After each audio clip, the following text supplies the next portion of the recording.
Hello friends, good morning. এর আগের দিন ভিডিওতে তোমরা দেখেছিলে যে 20 বছর পুরনো পেঁপে গাছ কাটতে গিয়ে আমাদের পুরো রান্নাঘরই ভেঙে গেছে। এবার কিন্তু আমাদের রান্নাঘরটা ভাঙাতে আমরা খুব বিপদে পড়ে গেছি, কারণ যেই জায়গাটায় ভেঙেছে তারই নিচে রয়েছে উনান, আর সেখানে আমরা দানা জাল দিই।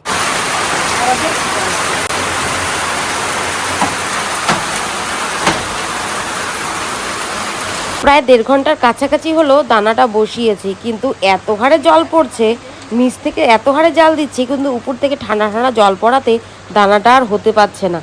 দানা তো খাওয়াতেই হবে, আর এতগুলা দানা যদি গ্যাসে বসাই, জানোই তো গ্যাসের কত প্রবলেম শুরু হয়েছে, গ্যাস এদিকে পাওয়াই যায় না।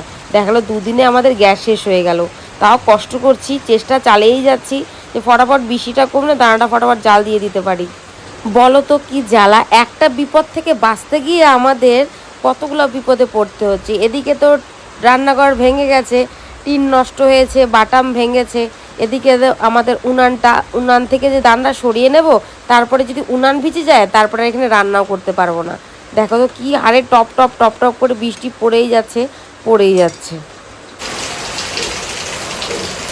বৃষ্টিটা কমলে তো একটু দানাটা ফটাফট হয়ে গেলে গরুগুলো ঘুরে দিতে পারে। দেখো এই পাশ দিয়ে জাল দিচ্ছি আর ওই পাশ দিয়ে top top top top top top করে পড়ছে, আর জানি না দানা কখন হবে।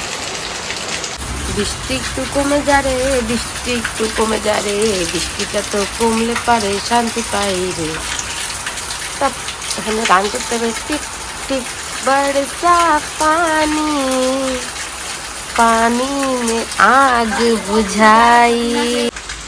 তো বৃষ্টিটা একটু কমলো, দেখি 2 মিনিটে ফটাফট দানাটা বানায় নি। তো বৃষ্টি একটু কমলো, দেখি হালকা হালকা জল থেকে পুরো ধামাকেদার উনানে জাল দিয়ে দিচ্ছি। তো দেখি ফটাফট আমি বানাতে পারি নাকি দানাটা।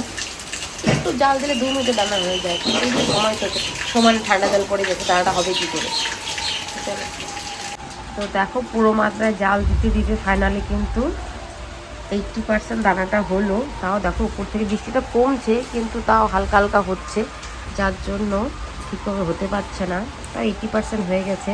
তাও আরও কিছুক্ষণ ধামাধুম জাল দিব, ফটাফট হয়ে যাবে তাহলে দানাটা।